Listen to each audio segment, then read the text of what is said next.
Shabbat Shalom. We want to welcome each and every one of you that is here in our teaching center, Olive Tree Fellowship, Albuquerque, New Mexico. And we need to say Albuquerque, New Mexico, because there's other Olive Tree ministries, Olive Tree Fellowships, Olive Tree Messianic congregations, and throughout the United States. I know we have some brothers in Colorado Springs and other places. And yesterday we were, I believe one of the sisters, we were talking about the idea that the Telegram, if you go to Telegram or some of these, you could get some of the other olive trees. And so make sure you're doing Olive Tree Albuquerque for the Telegram, and also for the PayPal, because you could be sending your PayPal donations to another congregation. In fact, it's possible that somebody could be sending their to us too. So to everyone who has, make sure you always know which one you're sending your donations to. And again, this gives me opportunity to thank you for your donations, the subscriptions for our YouTube channel, Torah Unleashed, and again, that you like them every time you put a like there, and that subscribe. We want every one of you to subscribe and share with your family and friends. Well, welcome to Torah Unleashed.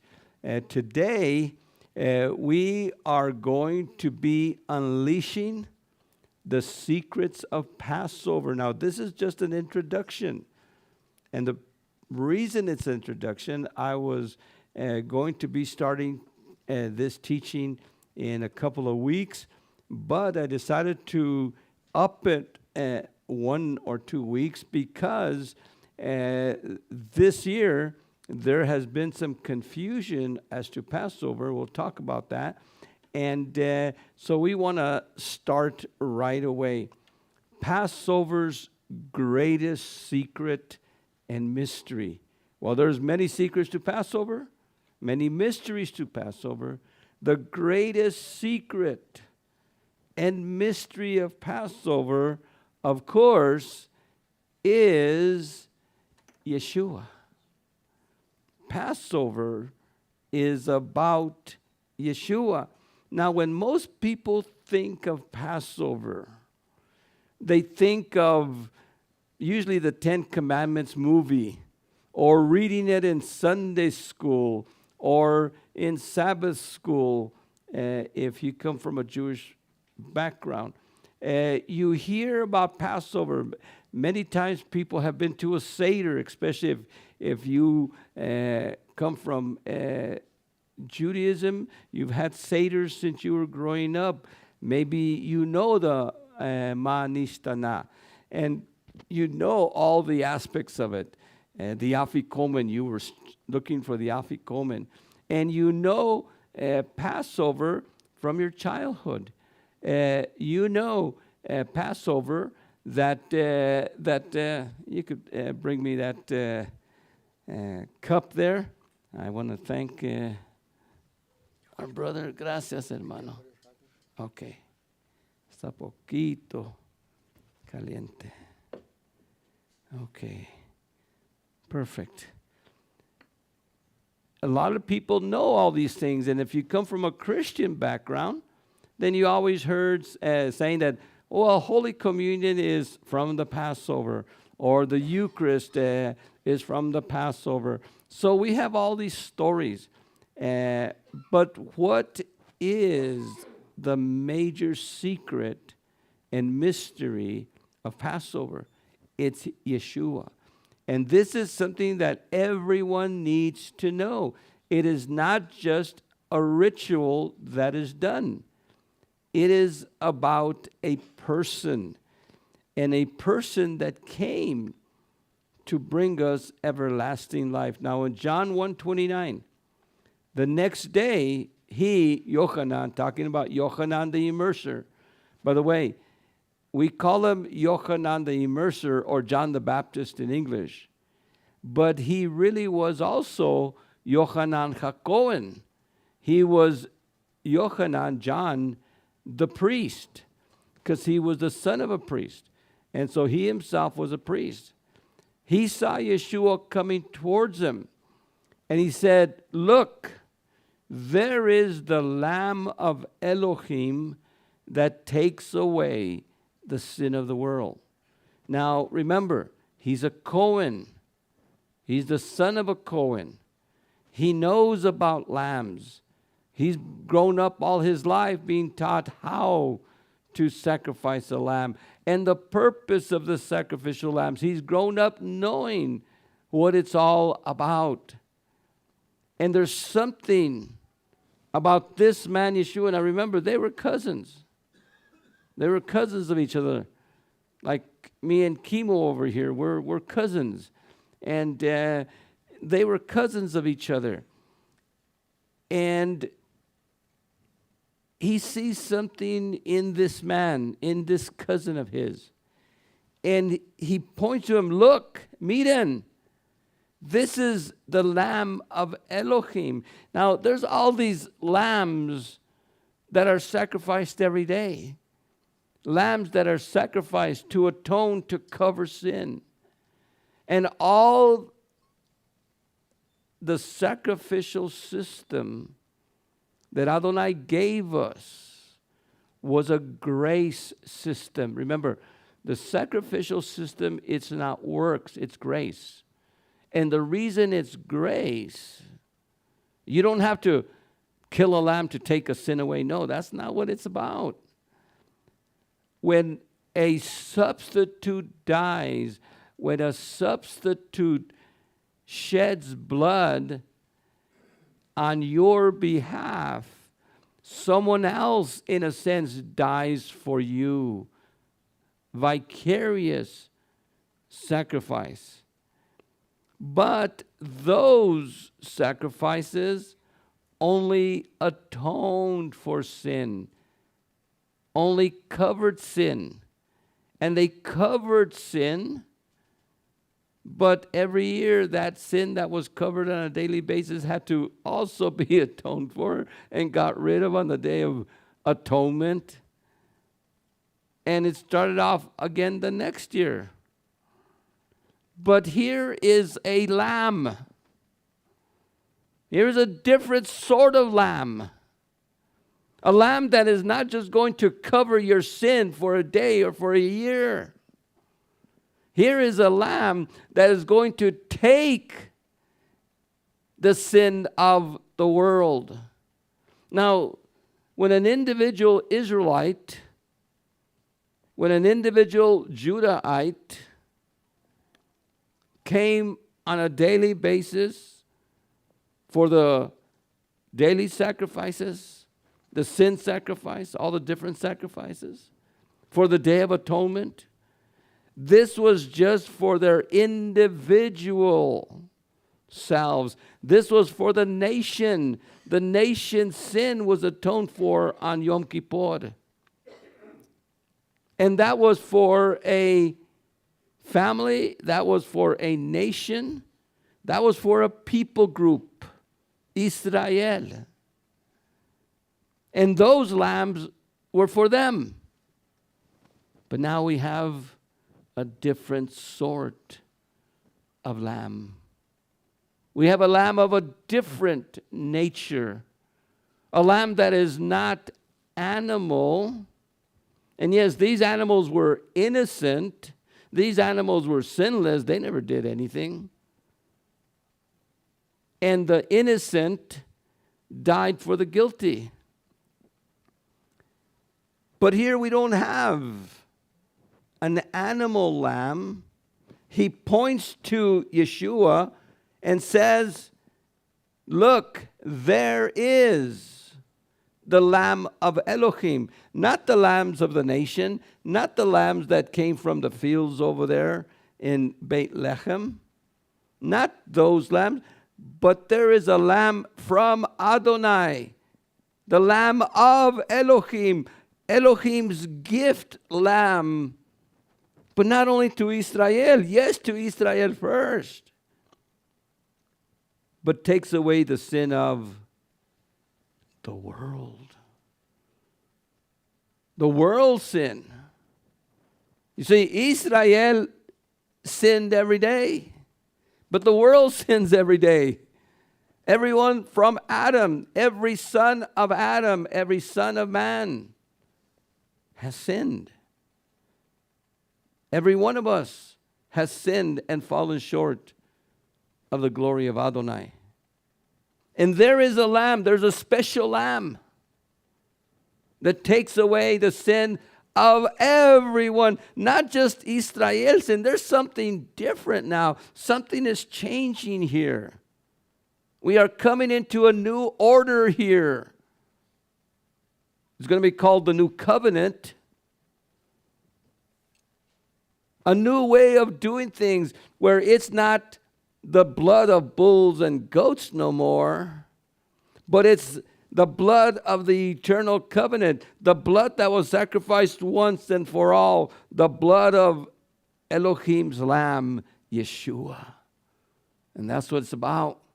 Passover is about Yeshua. Look what 1 Corinthians 5:7 says. For Messiah, our Passover, our Pesach, our Korban Pesach, our sacrifice of Passover, has been sacrificed.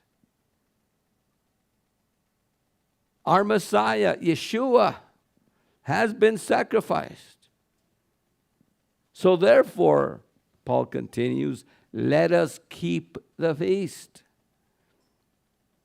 Not only were we told in Torah from Adonai to Moshe that this is forever,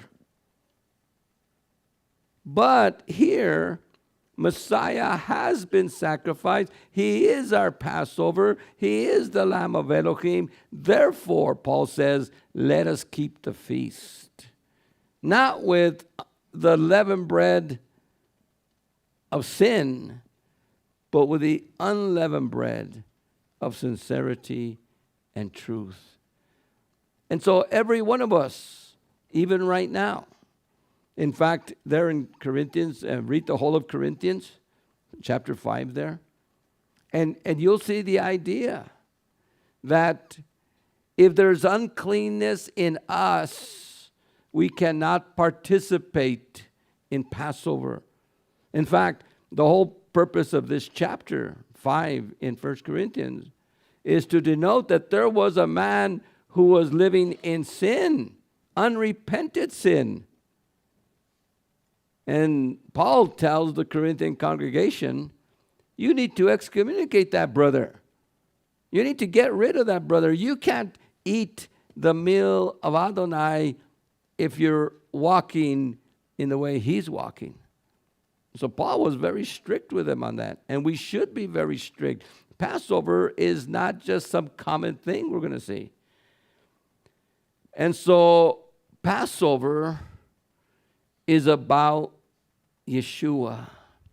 Now, are you ready to start learning about if I could invent this word, about a Yeshuic Passover? A Yeshuic Passover? Not just a Mosaic Passover, not just a Jewish Passover Seder, but a Yeshuic Passover, a Passover of Messiah, a Messianic. Yes, from Moses we're going to learn. And from Yeshua we're going to learn. And from the apostles we're going to learn. And I hope that every one of you here could, when we have our studies on Wednesday nights on how to do Passover, how to prepare, that every one of you, especially heads of households, because we really want every head of household to do a Passover. We don't do community Passovers here, congregational Passovers. We do head of household Passovers. The way Moshe taught us. And so we will continue with that. Now, Yeshua and his apostles celebrated the Passover and the subsequent Master's banquet at the right time of the year and day. They knew the right time and they knew the day. Now, even in Yeshua's time, what we're talking about now, about the controversy, it's not something that's started now among Messianic groups or Hebrew roots groups or other people. This has been going on since the first centuries. Even they had different Passovers. The Sadducees had their own. The Essenes had their own. The Pharisees had 2 or 3 different ones. And of course, Yeshua had his. Now, we're not going to go by the other ones.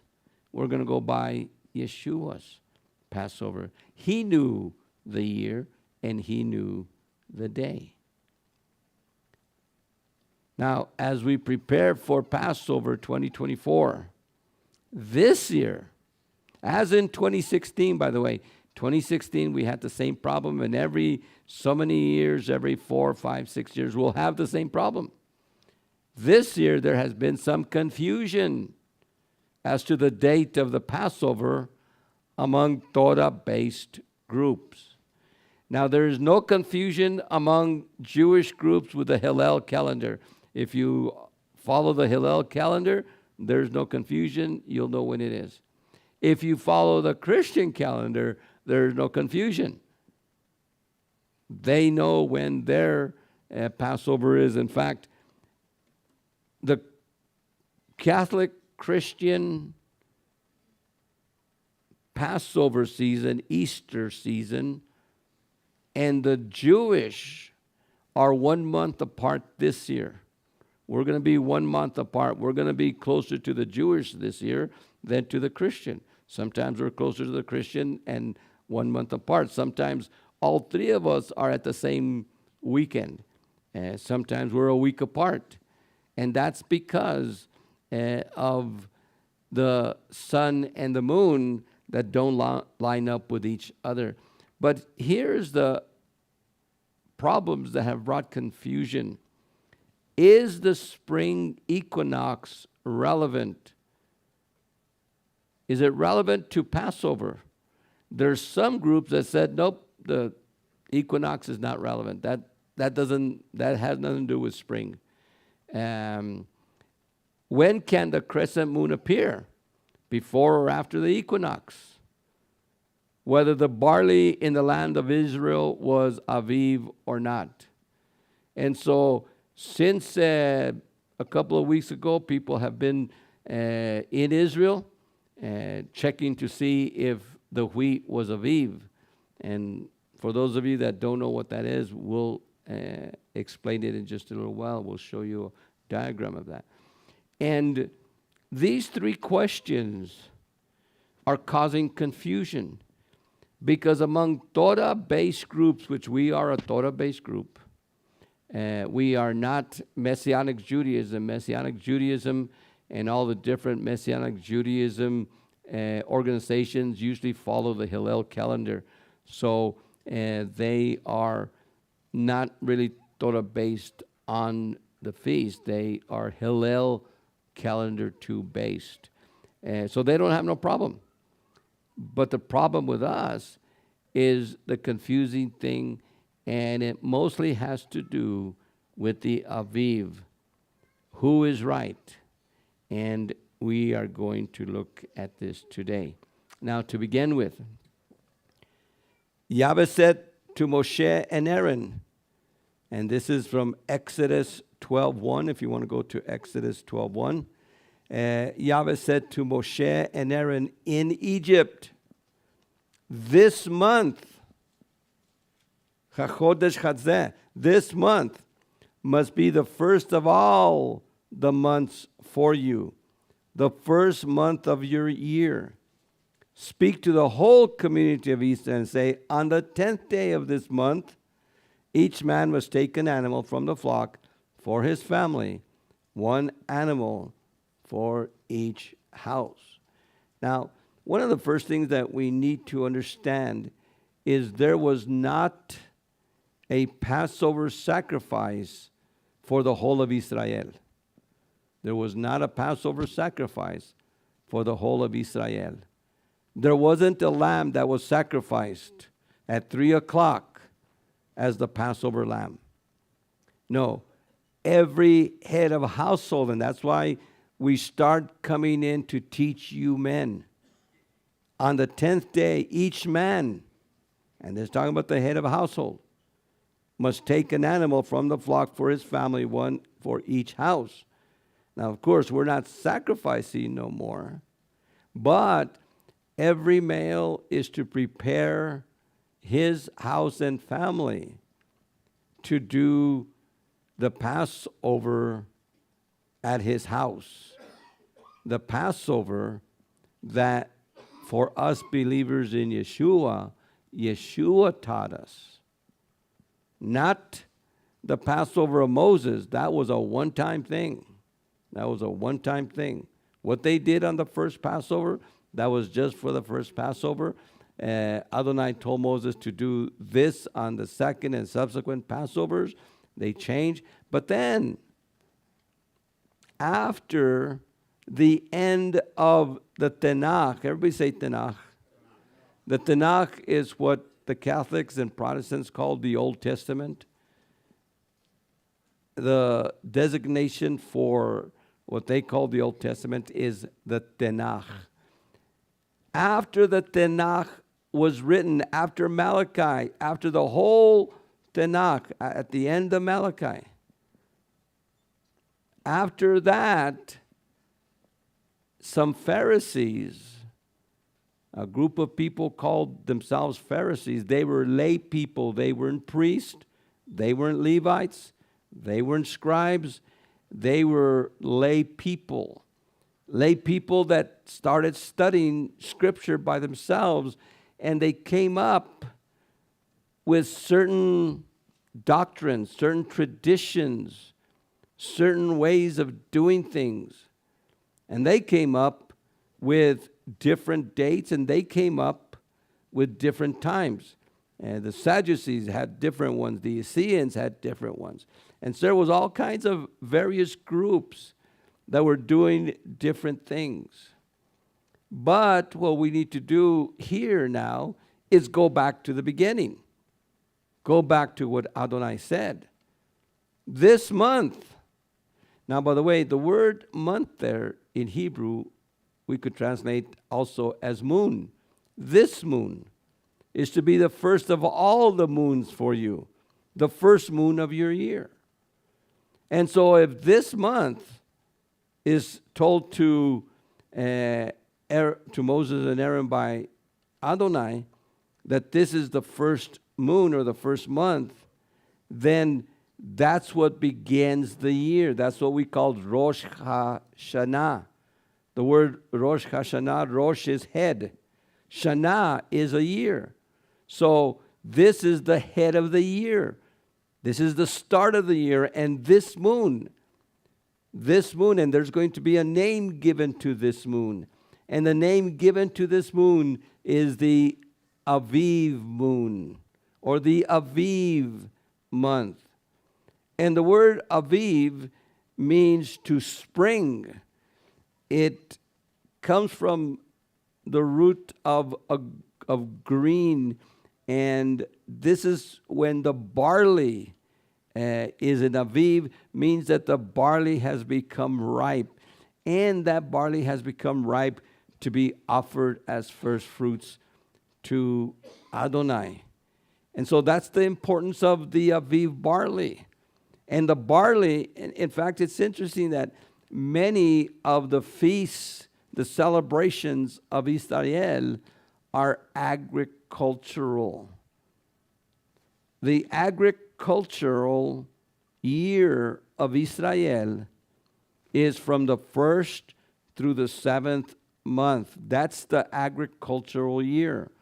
That's the year of in the spring, summer, and fall, when the barley comes in.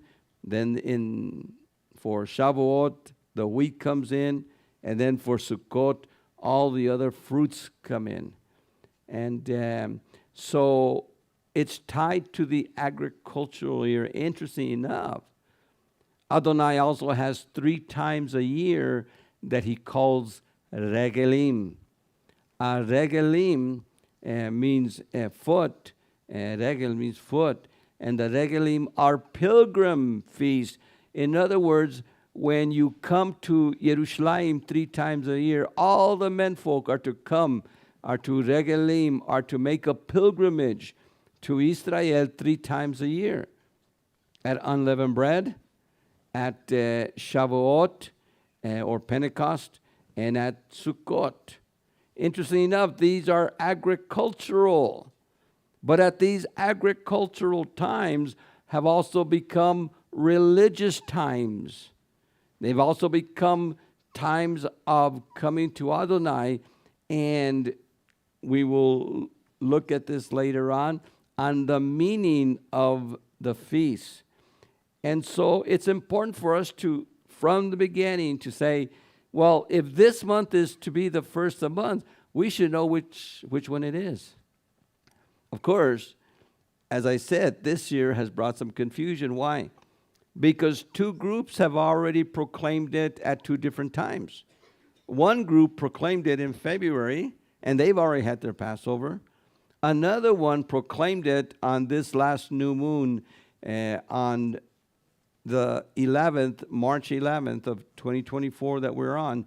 It was proclaimed, and some groups proclaimed it as that's the new year. And that's why they're having Passover 14 days or 15 days later, which will be this weekend. And so they're already having their Passover. We won't have ours until late April, around the 23rd. We still don't know when we are going to be doing Passover. And why don't we know? Because we don't know when the new moon, the Aviv, what we're talking about here, so that we could proclaim it. Now, for those of you that are on Telegram, we would ask you to sign up, and you will be notified, those of you that are in the congregation. Of course, we will be broadcasting it over here for those of you that are coming in through our Torah Unleashed YouTube channel. We will be broadcasting it there also, and we'll be having it in our Facebook also, our Torah Unleashed Facebook, our Olive Tree Facebook. We will be having it there also. And so we would encourage every one of you to start looking for what we're doing here, so we could let you know when we're going to be celebrating it, and those of you that want to celebrate it with us. Now, life begins on Aviv. When is HaChodesh Hazeh? The month of spring. Bechodesh HaAviv. Aviv means to spring up, just like fall means the leaves fall. And in spring, in English, all the plants automatically come up. And the greenness of the barley comes up. It matures and it's growing. Aviv is a month, not just a season. Some people talk about the season, but it's more of a month that we have. Now, we also know that in Ezekiel 9, and this is how we know, Ezekiel 9, the barley was said to be in Aviv, because if you remember at the destruction, at the plague, when the plagues came, the plague of hail, all of a sudden the plague of hail killed all the barley, because the barley was growing up and it was at the right time. It was at green. It was Aviv. It was the month of Aviv, because that's when they left, and that's what we remember. And so this verse, again, gives us that background on that. What is Pesach? Everybody say it with me, Pesach. The word Pesach, the actual word Pesach, means to defend, to protect, and or a mediatorial fight, a battle, a defending battle, a protecting battle, a battle where you have the bad guys and the good guys. And the bad guys are going to come and kill the good guys. And the bad guys are in their thousands and the good guys are in their tens. And these guys are, but then something happens in the middle.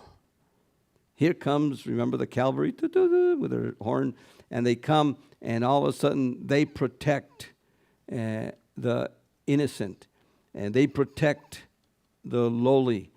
And in a sense, that's what Pesach is. Pesach is when death comes and death is going to take the firstborn. And the firstborn are here, unprotected. But all of a sudden, if there is blood, if there is the symbol, the sign,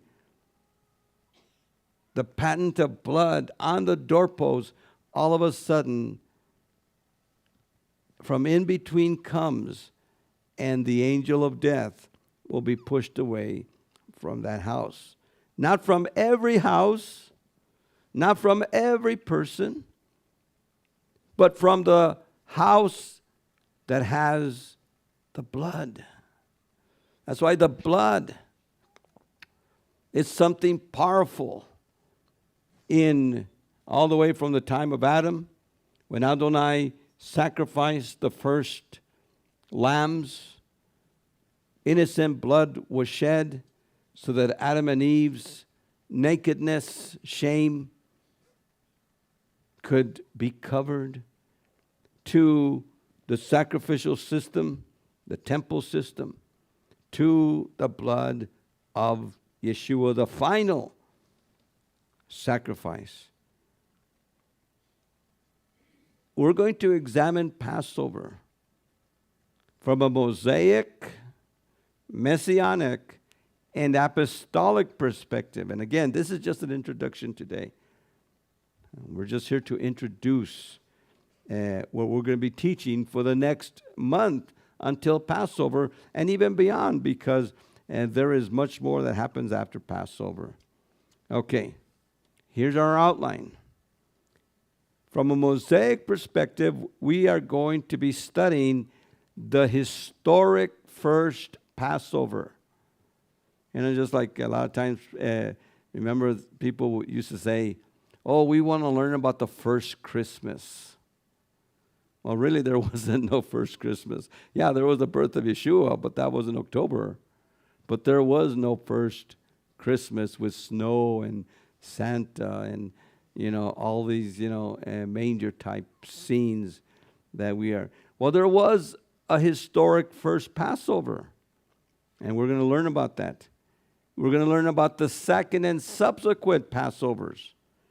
Now they become memorials. The first Passover was historic, and it was to deliver our people. It was to redeem our people from Pharaoh. But the next ones, the subsequent Passovers, are memorials of the first. So we remember, and Adonai tells Moshe, tell him to remember. Remember what I've done. And this must be forever put in the consciousness. And that's why when any Jew has a Passover Seder, it's always to remember 3,665 years ago.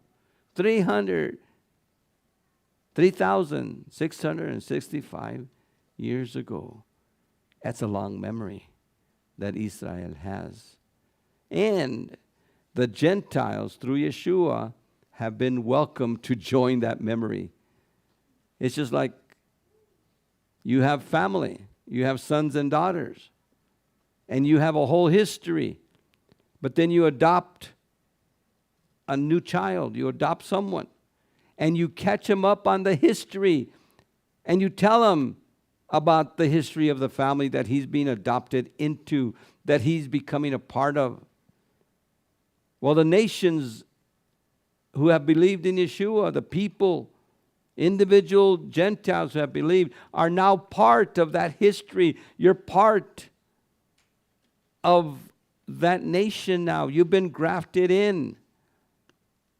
And now you are getting from the root of that nation of Israel. You're becoming part of it by participating in Passover. Technically, the Passover should have never been taken away, and the Mass, Holy Communion, the Lord's Supper, all those things that people do in Catholicism, Protestantism, should have never come in the first place. Those are illicit rituals that are not part of what Adonai wanted. What he wanted was the Messianic Passover Yeshua. So one of the things that we need to do is we need to study, what is Yeshua's Passover about? What is the actual day of Passover? Notice that even you reading the Gospels, even in reading the Gospels, sometimes you're reading and you're saying, well, wait a second. It says here that Yeshua celebrated Passover. Yes. But then when Yeshua, the next day, is in front of Pilate, the Jews can't come in because it says they don't want to get unclean for Passover that night. Oh, wait a second. How could it be both? Well, like I said a while ago, even in those days, there was confusion, and different groups celebrated at different times. Well, we don't want to know when they did. We want to know when he did. Because remember, he is the author of Pesach. He is the Messiah. He is the one that gave it to Moshe. He is the one in the burning bush. He is the one who is the word of Elohim. But Yeshua told his disciples turned apostles, go and make disciples of all nations, teaching them, to disciple them, to bring them in, to get the world and catch them up into what Torah is all about. And these went, apostolic, apostle means sent out one. So now we have the Master's Banquet. Now, of course, in English, 1 Corinthians, we'll see, uses the term the Lord's Supper. The Lord's Supper, of course, the word Lord, the word that they would have used would be what we consider master. And of course, that supper was a banquet. It was a triclennium banquet that they would do in those years. And we would call it the Master's Banquet. Pesach today is the Master's Banquet. And what's interesting, don't tell them about it. But what's interesting is much of the format of the Jewish Haggadah comes from the Messianic, apostolic Passover Seder of the apostles of 1 Corinthians rather than from them. Because remember, the apostles came first. The apostles came first. Modern Judaism developed after the Messianic apostolic movement was going on. They developed after. Modern Judaism is a post-70 AD new religion. Modern Judaism, although they have roots in Torah and, of course, racial roots, blood roots of them. But the religion, we need to separate the religion of Judaism from even the Jewish people. Because to be Jewish racially doesn't mean you have to follow Judaism. In fact, today all kinds of Israelis are becoming messianic, following Yeshua, the way their ancestors did way long time ago in the first century under Yeshua and the first apostles, going back to the beginning. So we need to, this was going to be our outline. Now before, and let me put this warning, and this is pretty much for those of you on the internet, because I think most of our people here know this. But before you participate, before you partake, before you even host, or you conduct a Passover Seder meal in your home, or you're invited to do a Seder in somebody's home, before you do any of these things, please know what you are doing. Please. Don't do it just because somebody says, hey, let's have a Passover. Hey, wouldn't it be cool? Let's dig it, type of a thing, to have. Remember, Passover is not a fad. Passover is not a fad. It's not just a cool thing to do. Oh, it'd be cool to go with them. No. Passover is not a fundraiser. In fact, there was we got an announcement of someone inviting us to a Passover at some group that will remain nameless, but I think it was like $25 to come and do Passover with them. And some of these Jewish and or Christian groups are using Passover as a fundraiser. In fact, there's organizations that will call you and say, can you host, they're out of California, can you host a Passover Seder? And they're using it not only as a fundraiser, but they're using it as an evangelistic. In fact, to me, this is very deceiving. And none of us should participate in this. What they're doing is saying, have a Passover Seder and invite your Jewish friends. Invite your Jewish friends, and we'll talk about Jesus, and they will accept Jesus and join your church. Well, to me, that's kind of deceiving. I believe in evangelizing the Jewish world. Yeshua told us in Judea, Samaria, and to the uttermost parts of the earth. Paul says to the Jew first, the Gentile as well.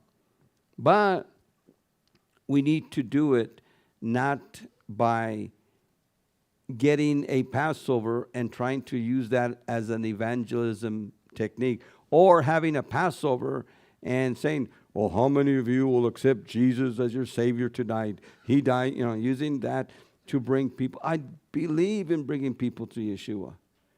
But Passover is not the time, the place to bring people to Yeshua, or some other reason that people have for having Passovers. Passover is based on the biblical solely lunar calendar. Remember, not on the Jewish calendar, Hillel the second, or on the Christian calendar. Passover is progressive.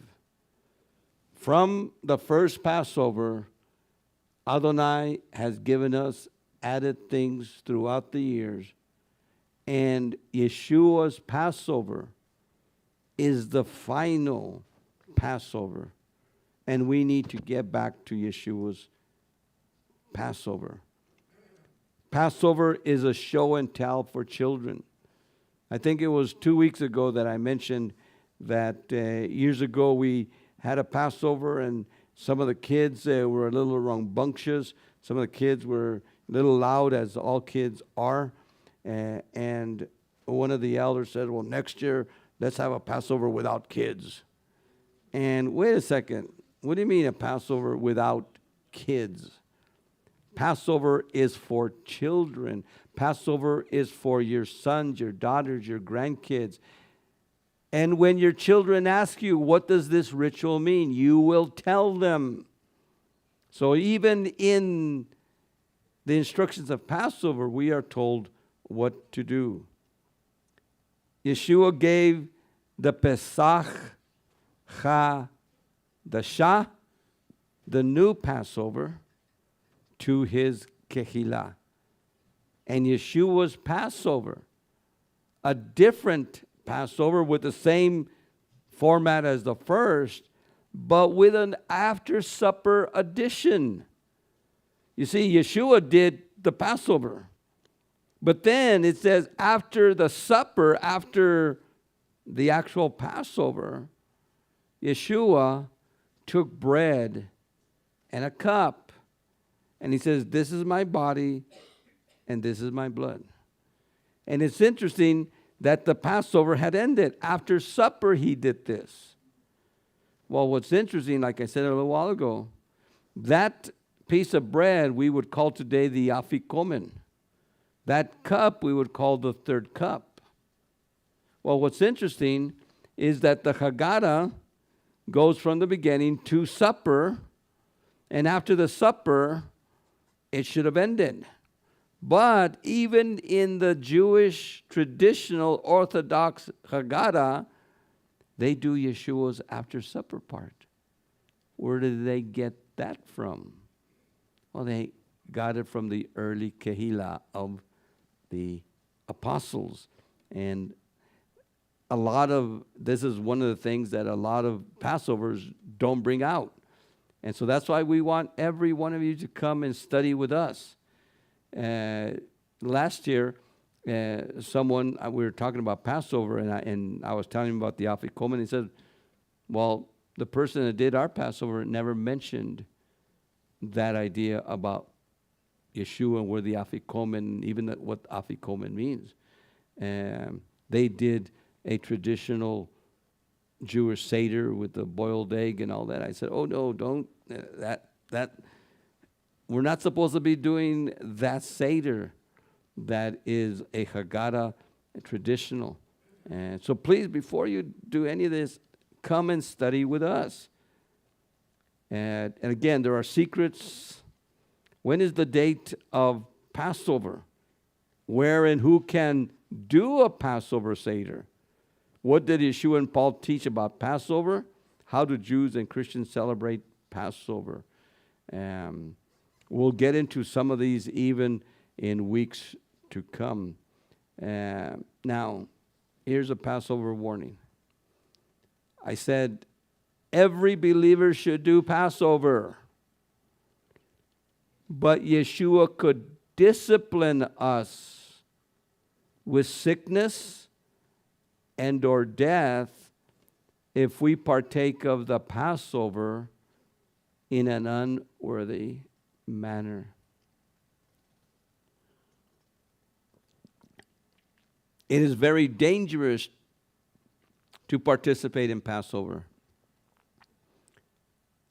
Therefore, anyone who eats the bread, the afikomen, or drinks the cup of the master, the third cup, unworthily, is answerable for the body and the blood of the master. You're answerable because you're partaking of what Yeshua said, this is my body, this is my blood, and now you are eating his body and blood in an unworthy manner. You're not worthy at this point to partake of that.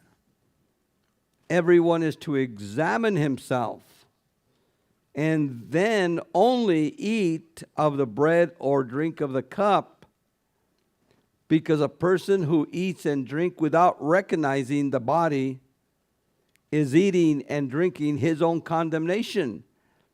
That is why many of you are weak and ill, and some have died. Now, this is Paul to the Corinthians.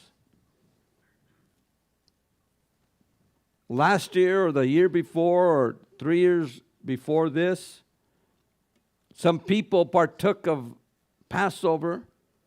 They partook of the afikomen. They partook of the third cup without recognizing their own unworthiness and recognizing what the holiness of this action is. And they partook maybe in a frivolous manner, maybe in a drunken manner, maybe in another manner. That's why Adonai told in 1 Corinthians 5, he says, get rid of that guy. Excommunicate him. Do not allow him. Do not eat with an unbeliever if he's a drunkard or if he is immoral or anything like that. Do not do that. Do not partake with him.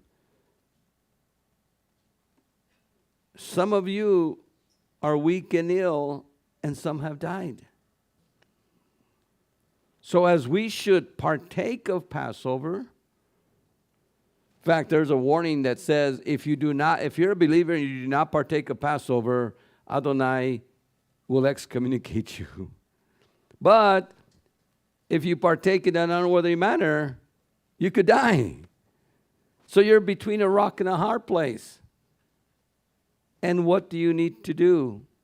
Anytime you're between a rock and a hard place, what do? You always look up and fall on your knees and repent and change and say, I'm not going to be doing what I'm doing. I repent. Now's the time to start repenting. If for some reason your life isn't where it should be, do not participate in Passover, which also means do not invite someone to your Passover table if you know they're in sin. Do not invite just anybody. Do not invite the lost. Do not invite others to your Passover table. It is an intimate communion between you and Adonai, between your family and Adonai. And so it's very important. And that's why I wanted to come and do this right away, because a lot of people are already getting ready. In fact, some are going to be having Passover next week. Are they ready? I feel it is my duty to make sure we give these warnings and invitations, but warnings. It was by faith that Moses kept the Passover, by faith, and sprinkled the blood to prevent the destroyer from touching any of their firstborn sons. And it is by faith that you will participate in Passover. It is by faith. And by faith we come and believe and trust and observe what he says. And the main thing is, let us make sure we are repentant. Like the Berean synagogue in the city of Berea. Those were more noble than those in Thessalonica. They received the word with all readiness of mind and searched the scriptures daily whether these things be so. Please search the scriptures to see if what I'm saying is so. Don't just take it on my word. Search the scriptures. The biblical calendar is formation foundation. Elohim said, let there be lights in the vault of heaven to divide day from night, and let them indicate festivals, days, and years. This was on the fourth day. Before man was created in the sixth day, in the fourth day. The purpose of Adonai's sun and moon and stars is not only to give us light and warmth and all that. It says, let them indicate festivals. Moedim is the word there. Days and years. So that's our calendar. The biblical calendar, the creation calendar. Not the Julian calendar, the Gregorian calendar, the Hillel calendar. Not these calendars, but the ones that Adonai set up. And Yahweh spoke and said, the festivals of Yahweh, the Moedim, to which you will summon them, are my sacred assembly. These are my festivals, the sacred assemblies to which you will summon the sons of Israel on the appointed day. The appointed day. Not cuando quieras, not when you want to, but when he says. Not when it's convenient, but when he has marked already. These are the words that are used. Moed, singular, moedim, plural, for a festival, a season, appointed time, a date, an appointment. Mikra Kodesh is the Hebrew word for sacred assembly, which is also a word for a meeting, a conference, a rehearsal. These are the moedim of Yahweh, the Mikra Kodesh, which you shall proclaim in their appointed time. Now, how do we determine the new year and the feast? By the spring equinox, the crescent moon, and the barley in Aviv. And this equals the new year and the dates of the feast. So you need all these three witnesses by the mouth of 2 or 3 witnesses. And these are the 3 witnesses that we use: the equinox, the crescent moon, and the Aviv barley. Of course, you all know this from your science class. When you were in science class, unless you were playing hooky outside, you should have learned this. And so the earth goes around the sun, and there are 4 times during the year where there are differences. The vernal equinox is the one that we're going to go through on March 19th. Now on March 19th, the day and night are going to be equal, 12 hours and 12 hours. The next one is the autumn equinox, again, in the fall.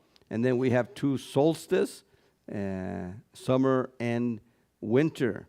The winter solstice, by the way, is what December 25th was all about, and the shortest night and the longest night and shortest day. And of course, the summer solstice is the longest day and shortest night. So these are the way it goes. And there's the moon, and there's the crescent moon. So as soon as the vernal equinox takes place, as soon as the spring here in March 19th, the first crescent moon is the head of the year. And 14 days from the crescent moon will be Passover. So that's why we want every one of you to start looking at the moon, even from tonight.